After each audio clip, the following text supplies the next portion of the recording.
Assalamualaikum warahmatullahi wabarakatuh. Sebelum perkenalkan, kami dari kelompok 4 Sistem Informasi Sumber Daya Manajemen 19 akan membawakan materi mengenai perekrutan. Sebelumnya, perkenalkan, nama saya Yoga Krida Pratama.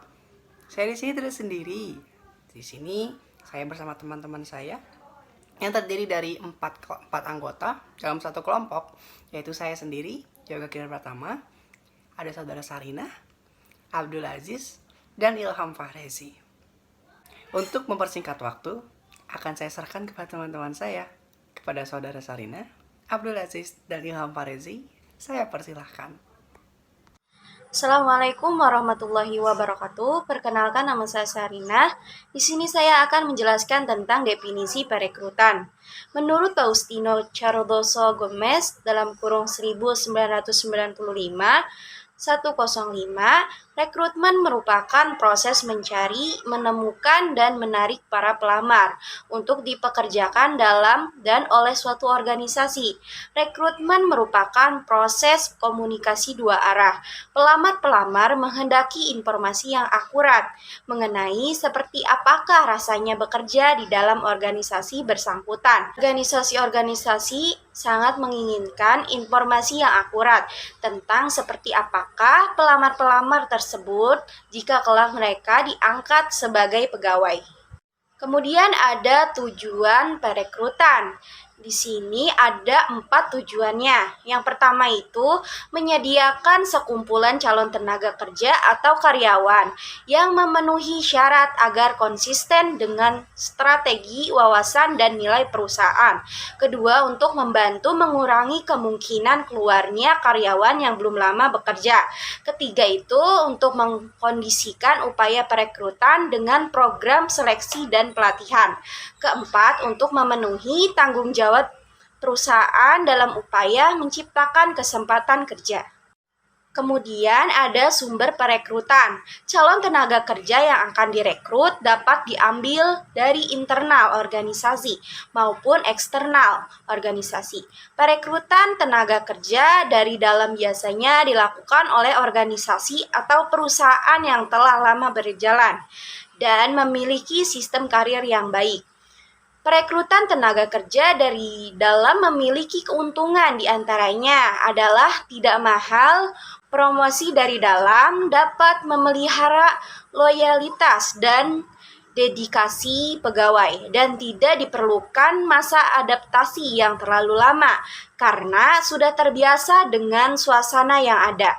Namun demikian, perekrutan dari dalam juga berarti terjadinya pembatasan terhadap bakat yang sebelumnya tersedia bagi organisasi dan mengurangi peluang masuknya pemikiran baru. Sumber perekrutan ini terbagi menjadi dua, yaitu ada internal dan eksternal. Kalau internal itu terdapat adanya promosi, transfer atau rotasi, pengkaryaan karyawan kembali, kelompok pekerja sementara atau karyawan kontrak. Kemudian ada eksternal. Eksternal itu terdapat di dalamnya ada lembaga pendidikan, teman atau anggota keluarga karyawan, lamaran terdahulu yang telah masuk, agen tenaga kerja, karyawan perusahaan lain, asosiasi profesi, dan outsourcing. Assalamualaikum warahmatullahi wabarakatuh. Perkenalkan, nama saya Muhammad Ilham Fahrezi dari kelompok 5 akan melanjutkan presentasi dari teman saya. Di sini ada metode perekrutan. Yang pertama itu melalui media massa, yang kedua menyewa konsultan, yang ketiga melalui sosmed, yang keempat melalui open house, yang selanjutnya melalui iklan. Nah, itu adalah metode perekrutan. Selanjutnya itu ada prinsip perekrutan efektif. Perekrutan yang efektif menjadi sangat penting saat ini karena beberapa alasan. Pertama, terjadi perubahan yang dramatis di mana pada beberapa negara muncul fenomena yang terjadi kekurangan tenaga kerja yang sesuai dengan kebutuhan perusahaan. Yang kedua, beberapa metode perekrutan lebih baik dari yang lain, tergantung dari jenis pekerjaan. Yang ketiga itu ada keberhasilan rekrutmen akan tergantung pada luasan area masalah dan kebijakan rekrutmen. Deseler 2000 11. Selanjutnya itu ada prinsip perekrutan. Pertama itu ada mutu karyawan yang harus direkrut harus sesuai dengan kebutuhan yang diperlukan oleh perusahaan agar sesuai dengan kualifikasi jabatan dan yang akan diisi dengan menganalisis deskripsi dan spesifikasi pekerjaan.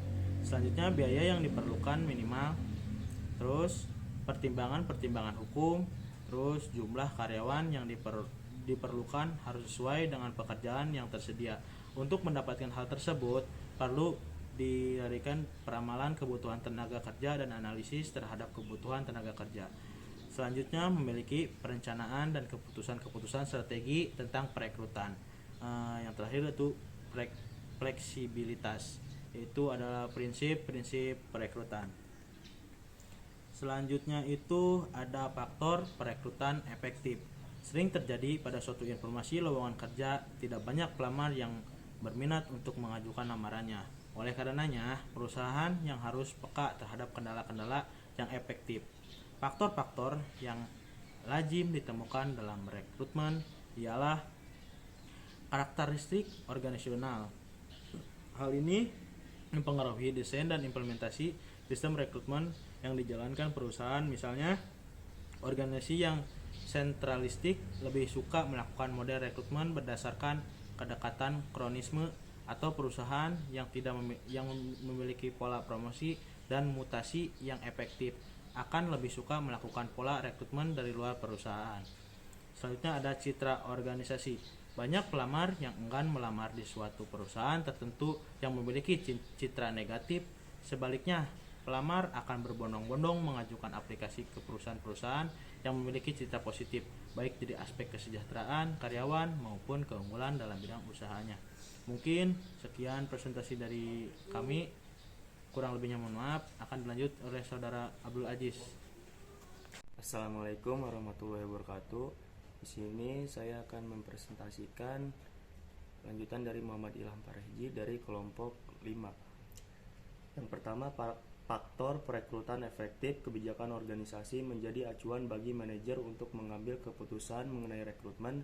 Misalnya kebijakan status kepegawaian. Beberapa perusahaan yang lebih suka melakukan sistem kontrak dengan karyawan baru dalam jangka waktu yang lama, biasanya kurang disukai oleh para pelamar yang terdidik dan berpengalaman tinggi. Rencana strategik dan rencana sumber daya manusia. Rencana strategis menunjukkan arah perusahaan dan menetapkan jenis tugas dan pekerjaan yang perlu dilaksanakan oleh sumber daya manusia. Banyak perusahaan lebih suka merekrut dari internal perusahaan dengan atasan pemahaman dan pengalaman yang lebih baik daripada karyawan yang sama sekali baru. Kondisi eksternal, para tenaga kerja akan berpengaruh pada proses perekrutan. Misalnya pada suatu daerah yang surplus kelebihan angkatan kerja, maka tanpa melakukan upaya iklan lowongan kerja pun perusahaan sudah dapat mendapatkan banyak pelamar. Persyaratan pekerjaan, pelamar memiliki kemampuan dan minat terhadap posisi yang sesuai dengan kompetensinya. Oleh karena itu penting bagi perusahaan untuk menjelaskan secara detail apa-apa persyaratan yang dibutuhkan untuk posisi yang ditawarkan. Dan selanjutnya proses perekrutan. Setiap perusahaan pasti membutuhkan proses rekrutmen yang efektif. Selain untuk memenuhi kebutuhan akan sumber daya manusia yang kompeten, hal ini juga dapat digunakan untuk meningkatkan citra sebagai perusahaan yang berkualitas dan dinamis. Berikut adalah langkah-langkah yang dapat digunakan untuk memandu proses rekrutmen yang ideal. Terus yang terakhir, menganalisis kebutuhan posisi dan posisi, merencanakan proses rekrutmen, pasangan lowongan, dan memproses lamaran kerja dan melakukan wawancara. Yang terakhir, pilih kandidat yang cocok dan berikan kesempatan kerja. Terima kasih. Billahi taufiq wal hidayah. Wassalamualaikum warahmatullahi wabarakatuh. Mungkin itu saja yang dapat kami sampaikan. Semoga bermanfaat. Jika ada kekurangan, mohon dimaafkan. Sekian dari kami. Wassalamualaikum warahmatullahi wabarakatuh.